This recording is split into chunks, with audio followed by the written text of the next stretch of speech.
बिस्मिल्लाहिर्रहमानिर्रहीम। अस्सलाम वालेकुम नाज़रीन, आप यूट्यूब चैनल देख रहे हैं। मैं इमरान खान हूँ।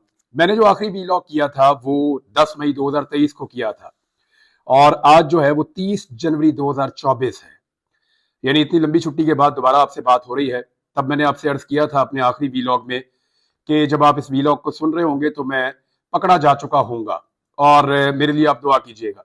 आप सबकी दुआओं का बहुत शुक्रिया। मुझे बहुत सारी बातें आपके साथ करनी है, बहुत सारी चीजें आपके साथ शेयर करनी है। कुछ चीजें शायद मैं कर पाऊं, कुछ चीजें मैं वक्त आने पे शेयर करूंगा और सही फोरम पे शेयर करूंगा। लेकिन आगे बढ़ना चाहिए और हमें अभी इस वक्त जरूरत है अपडेट करने की। मैं आप सबसे मादरत चाहता हूं कि एक बड़ी लंबी छुट्टी थी, बहुत सारा काम मैं नहीं कर पाया। स्पेशली मुझे अफसोस रहेगा कि जो कुछ फलस्तीन में हुआ, गजा में, उसको मैं रिपोर्ट नहीं कर पाया। मैंने और दोस्तों को भी कहा, उसका मुझे बहुत दुख है और इंशाल्लाह आने वाले दिनों में मैं रिपोर्ट करूंगा। और उसके अलावा पाकिस्तान के अंदर बहुत सारी चीजें इस बीच में बदल गई, बहुत सारी चीजें तब्दील हो गई और बहुत सारी चीजें पहले से ज्यादा आगे बढ़ गई, बहुत सारी चीजें कुछ पीछे चली गई। लेकिन इन सारी चीजों का अहाता एक वीलॉग में नहीं किया जा सकता। आज की सबसे बड़ी और सबसे इंपॉर्टेंट खबर है इमरान खान साहब की सजा। इमरान खान और शाह महमूद कुरैशी, जिनमें एक साबिक वजीर आजम है और एक साबिक वजीर खारजा है, उन दोनों को 10-10 साल की सजा दे दी गई है। और एक्चुअली ये खबर पूरी दुनिया के अखबार में अब छप रही है। मेरे सामने बहुत सारे अखबार खुले हुए हैं। ये इंटरनेशनल मीडिया है, वॉशिंगटन पोस्ट हो, द गार्डियन हो या द टाइम मैगजीन हो, बाकी मैगजीन हो, आलमी जितने जरीदे हैं, अल जजीरा है, वहां पे इसको छपा है, बीबीसी, CNN सबने इसको रिपोर्ट किया है। दुनिया का कोई ऐसा काबिल जिक्र मीडिया नहीं है जिसने इस खबर को ना दिया हो। ये एक बहुत बड़ी खबर है, आलमी सतह पे इसको उठाया गया है। तो आप अंदाजा कर लीजिए कि आलमी सतह की खबर है। इमरान खान को सजा हो जाना ये कोई छोटी बात नहीं है। पाकिस्तान तहरीक इंसाफ के बानी चेयरमैन और पाकिस्तान तहरीक इंसाफ के सरबराह साबिक वजीर आजम इमरान खान साहब को साइफर के केस में सजा दी गई। ये साइफर क्या है, इसका केस कैसे बना, इस केस का ट्रायल कैसे चला, इमरान खान साहब को किन हालात में सजा दी गई, इसके बारे में मैंने बात की है कुछ उन सहाफियों से भी। एक तो मैंने सारी टाइमलाइन इकट्ठी की है, मैं इस पे पहले भी काम करता रहा हूं, और मैंने कुछ सहाफियों से बात की है जिनमें एहतशाम अब्बासी साहब और साकिब बशीर साहब का खास तौर पर मैं नाम लेना चाहूंगा। और इनसे जो मैंने इंफॉर्मेशन कलेक्ट की, क्योंकि ये उस हेयरिंग में मौजूद थे, ये वो तमाम चीजें सुन रहे थे, ये उन तमाम चीजों का जायजा ले रहे थे और उन तमाम चीजों को रिपोर्ट कर रहे थे। तो जो चीजें मैं आपको बताऊंगा उसमें इन दोनों का खसूसी तौर पे मैं शुक्रिया अदा करता हूं। खासतौर पे मैंने कुछ वकला से भी बात की है, कुछ दीगर लोगों से बात की है, तो बहुत सारी चीजें बड़ी क्लैरिटी के साथ मैं आपके सामने रखता हूं। साइफर एक्चुअली एक ऐसे डॉक्यूमेंट को कहते हैं जो एक कन्वर्सेशन होती है दो मुल्कों के दरमियान, और उसको खास किस्म के कोड्स होते हैं जिनके जरिए से इसको लिखा जाता है, साइफर। और इसको डी कोड भी किया जा सकता है। डी कोड कर इसके लिए बाकायदा एक अमला मौजूद होता है वजारत खारजा के अंदर। लगभग दर्जनों की तादाद में इन लोगों की अपॉइंटमेंट्स होती है। ये 16वें ग्रेड या उससे ऊपर के ऑफिसर होते हैं जो इसको डी कोड कर सकते हैं। दो मुल्कों के दरमियान जो बातचीत होती है उसको जब लिखा जाता है तो एक कोड लैंग्वेज है जिसके अंदर लिखा जाता है, वो जो डॉक्यूमेंट है उसको साइफर कहते हैं। इमरान खान साहब के बकौल उनके पास एक साइफर आया था और उनको इसके बारे में पता चला था शाह महमूद कुरैशी साहब के जरिए से, जिसमें अमेरिका ने मुबैना तौर पर इमरान खान साहब के बकौल यह मुतालबा किया था कि इमरान खान साहब की हुकूमत को गिरा दिया जाए। नंबर एक ये बात की गई थी। नंबर दो ये बात की गई थी कि जो ताल्लुकात रूस के साथ इमरान खान साहब के बन रहे हैं उस पर एक एतराज था। और नंबर तीन ये था कि अगर इमरान खान की हुकूमत नहीं गिरती एक तहरीक अदम एतमाद के नतीजे में, तो फिर पाकिस्तान को उसके नताइज भुगतना पड़ेंगे। ये जो चीज है ये इमरान खान साहब ने सामने रखी थी पाकिस्तान के अवाम के। पहली मरतबा साइफर को सामने लाया गया था 27 मार्च 2022 को। इमरान खान की हुकूमत के खिलाफ जो तहरीक अदम एतमाद पेश की गई थी वो मार्च के दूसरे हफ्ते में पेश की गई थी, यानी 8 मार्च को वो तहरीक अदम एतमाद जो है उसको जमा करवाया गया था। और उसके बाद 10 अप्रैल को इमरान खान साहब को घर भेज दिया गया था, उनकी हुकूमत खत्म हो गई थी। इमरान खान साहब ने यह कहा था कि यह साइफर एक रीजन बना है और मुझे एक साजिश के तहत निकाला गया है। अच्छा, इस साइफर में हुआ क्या क्या?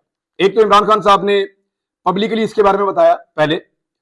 दूसरा, इमरान खान साहब ने इसके ऊपर एक नेशनल सिक्योरिटी कमेटी की मीटिंग भी बुलाई और उस नेशनल सिक्योरिटी कमेटी की जो मीटिंग है उसमें लाजमन पाकिस्तान के अहम इदारों के सरबराहान और पाकिस्तान की जो पॉलिटिकल एलीट है या कैबिनेट के लोग हैं, प्राइम मिनिस्टर समेत, वो सब बैठते हैं।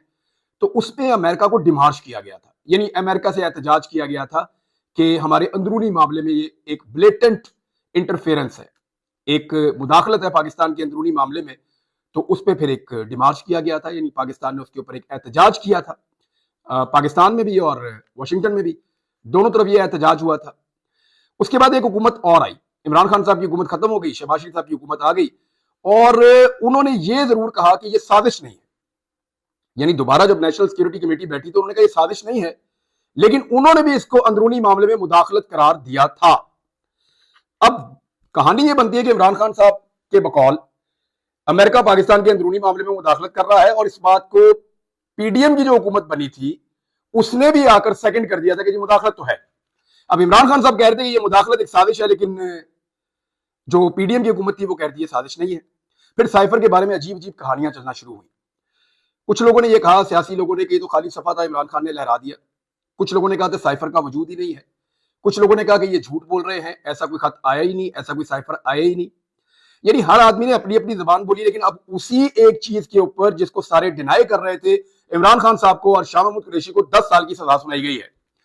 अब आप जरा ये देख लें कि इमरान खान साहब ने इसके बाद एक मौकिफ दिया है। मैं इमरान खान साहब का मौकिफ आपको बताता हूं, और ये भी मैं आपको जो जर्नलिस्ट वहां पे मौजूद थे उन्होंने जो इन्फॉर्मेशन मुझे दी वो मैं आपको बता देता हूं कि ये 342 का एक बयान है जो रिकॉर्ड करवाया आखिर में इमरान खान साहब ने सजा वाले दिन, यानी आज के दिन, मंगल के रोज। तो इमरान खान साहब ने कहा, बताना चाहता हूं कि असल साजिश कैसे हुई, और उन्होंने कहा कि वजीर आज़म ऑफिस की सिक्योरिटी की जिम्मेदारी मिलिट्री सेक्रेटरी की होती है। साइफर मेरे ऑफिस में था, प्रिंसिपल सेक्रेटरी और मिलिट्री सेक्रेटरी के पास किसी भी दस्तावेज की सिक्योरिटी की जिम्मेदारी होती है। 3.5 साल के दौरान बतौर वजीर आज़म सिर्फ एक दस्तावेज गायब हुई जो साइफर था। साइफर की गुमशुदगी पर मैंने मिलिट्री सेक्रेटरी ब्रिगेडियर अहमद साहब से पूछा, इसकी इंक्वायरी करें, और उसके बाद उन्होंने कहा, इमरान खान साहब ने इसमें साबिक आर्मी चीफ जनरल बाजवा पर इल्जाम भी लगाया, और उन्होंने कहा कि जनरल बाजवा साइफर मामले से डरे हुए थे, और ब्रिगेडियर अहमद मेरे पास आए और उन्होंने कहा कि इंक्वायरी की है, साइफर का कोई सबूत नहीं मिला। 2 करोड़ 30 लाख वोटों से मुंतखब वजीर आजम को निकाला गया। इतने वोट इमरान खान साहब ने कहा कि मैंने लिए थे और मुझे निकाल दिया गया।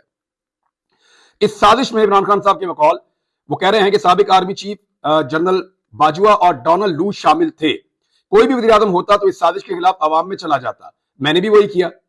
और उसके बाद उन्होंने कहा कि शहबाज शरीफ और नवाज शरीफ जो हैं उनको फिर लाया गया, उनकी हुकूमत बनाई गई, हुसैन हक्कानी को हायर किया गया। हुसैन हक्कानी ने हमेशा अमेरिका में पाकिस्तान के खिलाफ लॉबिंग की है, पाकिस्तान आर्मी के खिलाफ लॉबिंग की है। मेमोगेट स्कैंडल में आसिफ अली जरदारी को रेस्क्यू किया था। मुझे गिराने के लिए हुसैन हक्कानी ने अमेरिकी हुकूमत से लॉबिंग की। मेरी हुकूमत गिराने के लिए हुसैन हक्कानी को $35,000 दिए गए। हुसैन हक्कानी से ट्वीट करवाई गई कि इमरान खान अमेरिका के खिलाफ है, जबकि उस वक्त के आर्मी चीफ जनरल बाजवा अमेरिकी हामी हैं।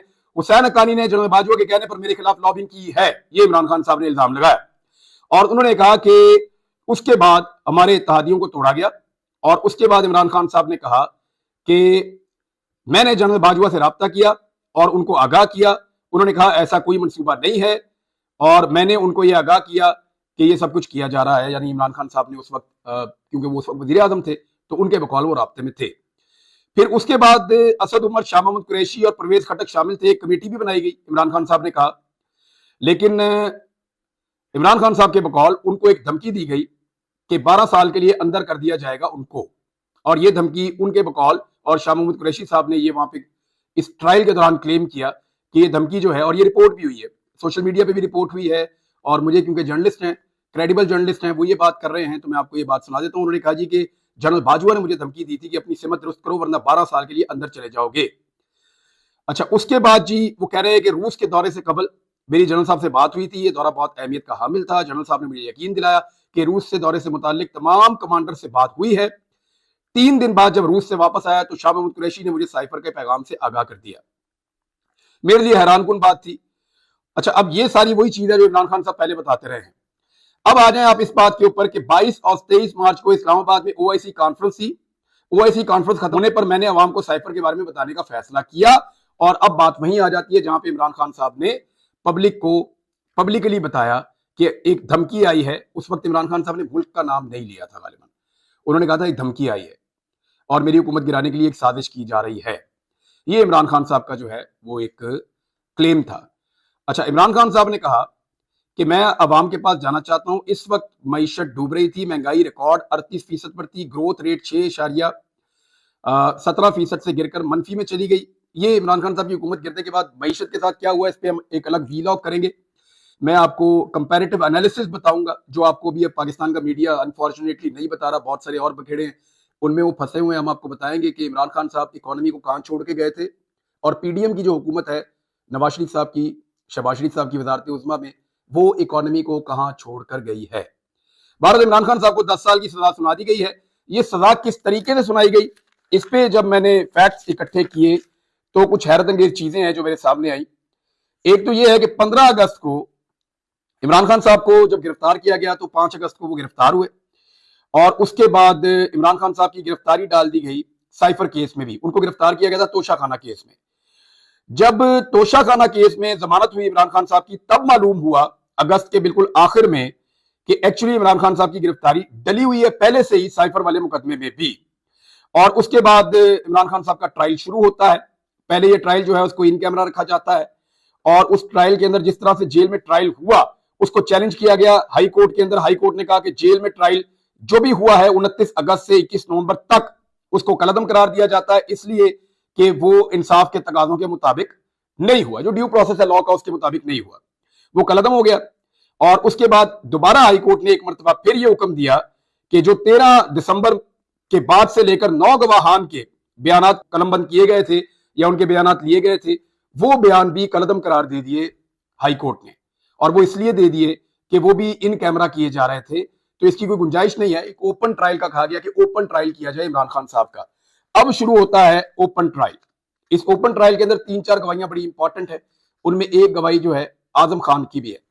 4 चीजें हैं जो लोग ये रिपोर्ट करते रहे हैं साइफर का केस, उनके मुताबिक 4 चीजें, 4 इंपॉर्टेंट चीजें, वो चारों मैं आपको बता देता हूं। नंबर 1, जो इमरान खान साहब पे बड़े इल्जाम हैं वो आपके सामने रखता हूं, फिर मैं आपको बताता हूं कि इस पे सहाफियों की राय क्या है या वकला की राय क्या है। नंबर 1, साइफर जो है वो इमरान खान ने जो लहराया पेपर जलसागाह के अंदर 27 मार्च को, वो साइफर था, लिहाजा ये एक गलत हरकत है। पहला तो एलिगेशन ये हो गया। दूसरा एलिगेशन ये है कि साइफर का जो कंटेंट है इमरान खान साहब ने उसको पब्लिक कर दिया। 2 इल्जाम हो गए। तीसरा ये हो गया कि इमरान खान साहब ने साइफर को वापस करना था, उन्होंने साइफर को गुम कर दिया। 3 एलिगेशन हो गए। चौथा एलिगेशन लगा कि उसको इमरान खान साहब ने मिस यूज किया है साइफर को। ये 4 एलिगेशन हैं जो इमरान खान साहब के ऊपर इस केस में लगे हैं। अब जो लोग इसको रिपोर्ट कर रहे थे, 2 साहबियों को मैंने नाम लिए, मैंने कुछ और से भी बात की है जो लोग कोर्ट्स को कवर करते हैं, तो उन लोगों का ये कहना है कि जनाब ये जो 4 इल्जामात हैं ये चारों में से एक भी साबित नहीं हुआ। नंबर 1 ये है कि आजम खान साहब के स्टेटमेंट के ऊपर पहले इंसार किया गया। आजम खान प्रिंसिपल सेक्रेटरी थे इमरान खान साहब के जब इमरान खान साहब प्राइम मिनिस्टर थे। उनके एक बयान के ऊपर इंसार किया गया कि उन्होंने कहा कि इमरान खान ने जलसागाह में साइफर की कॉपी लहराई है, साइफर को लहराया, साइफर दिखाया। अब थोड़े दिन पहले वो अपने बयान के अंदर इसको बदल गए और उन्होंने आकर कहा कि नहीं, मुझे नहीं पता कि उस कागज के अंदर क्या था, मैं नहीं जानता कि वो साइफर था या कुछ और था। तो ये जो चीज है ये एक डिफरेंट चीज हुई है। और ये जो एलिगेशन है कि वो साइफर था या खाली सफा था या कुछ और था, इसके ऊपर अब कोई सबूत, क्योंकि अदालत ने सबूत के ऊपर सजा देनी है, कोई सबूत या कोई ऐसी सॉलिड चीज मौजूद नहीं है। दूसरा, साइफर का कंटेंट पब्लिक कर दिया, यानी क्या वाकई जो इमरान खान साहब ने कहा उस साइफर के अंदर वही लिखा हुआ था? अभी तक किसी भी गवाह ने यह बात कंफर्म नहीं की, बकौल इन सहाफियों के किसी भी गवाह ने यह बात कंफर्म नहीं की कि साइफर के अंदर जो लिखा हुआ था इमरान खान ने वही बोला, और वो कंटेंट को कंफर्म कर रहे हैं। क्योंकि कंटेंट कंफर्म होगा तब यह डिटरमिन होगा कि इमरान खान ने वही कंटेंट पब्लिक किया या नहीं किया। दूसरा उन्होंने ये कहा। तीसरा, वो कहते हैं साइफर को वापस करना था, तो इमरान खान साहब ने उसका एक जवाब दिया, वो मैंने आपको भी बता दिया। उन्होंने कहा कि मेरी जिम्मेदारी नहीं थी, मेरे ऑफिस के अंदर जो स्टाफ मौजूद था, चाहे वो प्रिंसिपल सेक्रेटरी हैं चाहे वो एमएस हैं, ये उनकी रिस्पॉन्सिबिलिटी थी और उन्होंने देखना था डॉक्यूमेंट्स के हवाले से। और ये एक ही डॉक्यूमेंट है जो 3.5 साल के अंदर मिसप्लेस हुआ, इसके अलावा और कुछ नहीं हुआ। तो मिस यूज साइफर का तो तभी होता है जब ये ऊपर वाले आपके चीजें जो हैं ये दुरुस्त साबित हो जाती। तो ये चारों एलिगेशन हैं जो लोग इसको रिपोर्ट करते हैं, उन्होंने कहा बहुत अजीब लगा। अब आ जाए उस टाइमलाइन की तरफ, इस केस को कितनी उजलत में और किस तरीके से चलाया गया। नंबर 1 तो यह है कि इमरान खान साहब के वकला की ताखीर की वजह से मामला आगे रुका हुआ था और उस पे जो जज साहब थे, जज साहब ने यह किया, जज अबुल हसनात साहब, उन्होंने यह किया कि मौका दे दिया सरकारी वकला को कि वो इमरान खान साहब का डिफेंस करें। और इस पे इमरान खान साहब ने और शाह महमूद कुरैशी साहब ने दोनों ने प्रोटेस्ट भी किया। लेकिन अब ये सहाफियों का कहना है कि हमें पता चला अचानक कि हम इसको एक्सपेक्ट नहीं कर रहे थे कि ऐसा होगा। वो कहते हैं हमें अचानक पता चला कि गवाहान के ऊपर जिरा हो रही है और वो जिरा कर रहे हैं सरकारी वकला, और पाकिस्तान तहरीक इंसाफ के वकला को मौका नहीं मिल रहा। फिर पाकिस्तान तहरीक इंसाफ के वकला भी आ गए अगले दिन, और उन्होंने आकर कहा अदालत में कि जी हम इस अदालत के ऊपर अदम एतमाद करते हैं, हमारी मौजूदगी में कैसे सरकारी वकला जिरा कर सकते हैं। तो जज साहब ने दोबारा सरकारी वकला को ही मौका दिया, ये कहते हुए कि क्योंकि आपने मेरी अदालत में अदम एतमाद कर दिया है, लिहाजा आप मेरी अदालत में अब जिरा नहीं कर सकते। मुझे जो इंफॉर्मेशन मिली उसके मुताबिक ये है। अब सरकारी वकला जिरा कर रहे हैं, इमरान खान साहब के वकला खड़े हैं। ये क्योंकि मैंने बार बार कंफर्म किया कि क्या ये सच है कि इमरान खान साहब के वकला की मौजूदगी में सरकारी वकला जो है वो जिरा कर रहे थे गवाहान से, हालांकि यह हक इमरान खान साहब के वकला का होना चाहिए था। इस पे इमरान खान साहब ने और शाह महमूद कुरैशी साहब ने तहरीरी तौर पर प्रोटेस्ट भी किया और इसके बारे में कहा भी। तो इस पे मुझे कंफर्म किया गया कि ऐसा हुआ, और जब इमरान खान साहब के वकला ने बार बार इंटरप्शन की तो जज साहब उठकर चले गए। जज साहब एक दूसरे कमरे में गए, 3 सहाफियों को पैगाम आया कि आपसे एक बात करनी है, जरा काम है, आप साइड पे आ जाएं। 3 सहाफियों को दूसरे कमरे में पहुंचाया गया और सरकारी वकील भी दूसरे कमरे में पहुंचे, और साथ ही साथ गवाहान को वहां पे जिरा करना शुरू कर दिया गया। और अचानक पुलिस आती है, इमरान खान साहब को और शाह महमूद को कहती है कि आप उस कमरे में आ जाएं, वहां पे जो है वो जिरा हो रही है और कानून की कार्रवाई आगे बढ़ रही है। इमरान खान साहब ने जाने से इनकार कर दिया, जबकि शाह महमूद कुरैशी साहब वहां पे चले गए कि वन साइडेड कार्रवाई ना हो जाए। तो इस तरह से ये जिरा मुकम्मल की गई है। इसकी वैसे कोई मिसाल तो नहीं मिलती, बहुत उजलत में बड़ा स्पीडी किस्म का, तूफानी किस्म का ये ट्रायल हुआ है इमरान खान साहब का, लेकिन इसमें बहुत सारे लकूनाज रह गए हैं। मैंने जिन कानूनी माहिरीन से बात की या मैंने जिन रिपोर्टर से बात की, उनके मुताबिक इसमें इतने ज्यादा कानूनी सुकम है कि इस केस के अंदर इमरान खान को ये सजा है ये फौरी तौर पे मनसूख हो जाएगी, मुअत्तल हो जाएगी। सजा कैसे सस्पेंड होगी, इसमें 2 चीजें होंगी। पहले इमरान खान साहब की सजा सस्पेंड होगी और उसके बाद इमरान खान साहब की जमानत होगी। ये दावा किया है मेरे जराये ने, जो रिपोर्टर्स भी हैं और जो कानूनदान भी हैं। उनका ये कहना है कि ये 1-1.5 महीने का प्रोसीजर ज्यादा से ज्यादा लग सकता है, लेकिन ये केस ठहरेगा नहीं। और जो आईनी माहिरीन है, कानूनी माहिरीन है, स्पेशली जो इस किस्म के केसेस को जानते हैं, जब मैंने उनसे बात की, उन्होंने कहा जी ये जो जज साहब है ना, इन्होंने इमरान खान साहब पे बहुत बड़ा एहसान किया है। मैंने कहा जी वो कैसे, इन्होंने तो सजा दी थी 10-10 साल की, पूरी दुनिया के अखबार में छप गया। उन्होंने कहा जी एहसान ऐसे किया है कि इतनी कमजोर सजा दी है और इतनी गलतियां छोड़ दी इस बुनियादी मुकदमे में कि ये जब भी किसी फोरम पे जाएगा ये उड़ जाएगा, यानी ये बचेगा ही नहीं, ये रहेगा ही नहीं। पाकिस्तान तहरीक इंसाफ ने फौरी तौर पर अपने तमाम कारकुनों को पुरअमन रहने की हदायत जारी की है। उन्होंने हर किस्म के एहतजाज से गुरेज करने का कहा है और उन्होंने कहा है कि आप पूरा का पूरा फोकस रखें 8 फरवरी को इंतखाबात में वोट डालने पर। यानी किसी भी साने से बचने के लिए बेहतर यह है कि कारकुन अपने घर में रहें और अपनी आवाज उठाएं और वोट के जरिए से अपना हक इस्तेमाल करें, और वोट के जरिए से जो वो तब्दीली लाना चाहते हैं, जो भी करना चाहते हैं, वो उसको करें। अब साइफर की हकीकत और सिचुएशन ये है नाज़रीन, मैं इसमें एक चीज आपको बता देता हूं कि पाकिस्तान की 2 हुकूमतों ने, एक इमरान खान की हुकूमत ने, एक शहबाज शरीफ की या पीडीएम की हुकूमत ने, दोनों हुकूमतों ने इसको पाकिस्तान के अंदरूनी मामले में मुदाखलत करार दिया है। सादी बात यह है, दोनों हुकूमतों ने कहा कि यह साइफर पाकिस्तान के अंदरूनी मामलात में मुदाखलत है, और जिस आदमी ने यह आवाज उठाई आज उसको 10 साल की सजा सुना दी गई है। तो ये तो पाकिस्तान के अंदर पार्ट ऑफ द गेम है, ये चीजें तो होती हैं। लेकिन एक चीज बड़ी क्लियर है कि जिस तरीके से ये केस चला है ये आगे ठहरेगा नहीं, ये किसी भी अपील में फारिग हो जाएगा, ये जिस फोरम पे जाएगा वहां पे फारिग हो जाएगा। और इसके अंदर जो कानून को जानने वाले हैं उन्होंने कहा कि ये जो जज साहब हैं जिन्होंने ये केस सुनाया, बज़ाहिर पाकिस्तान तहरीक इंसाफ के लोग उनको एक अलग नजर से देख रहे हैं, लेकिन ये उनका एक बहुत बड़ा एहसान अजीम है जिस तरीके से उन्होंने इस केस के अंदर गलतियां छोड़ दी। ये केस यानी अब तो ये केस का फैसला आ चुका है ना, तो आप इसको अच्छा या बुरा कह सकते हैं। तो जितनी गलतियां इसमें छोड़ी गई हैं, इसमें इमरान खान साहब के साथ कुछ बुरा होने वाला नहीं है फ्यूचर में। अब तक के लिए इतना ही, अपना ख्याल रखिएगा, अपने चैनल का भी। अल्लाह हाफिज़।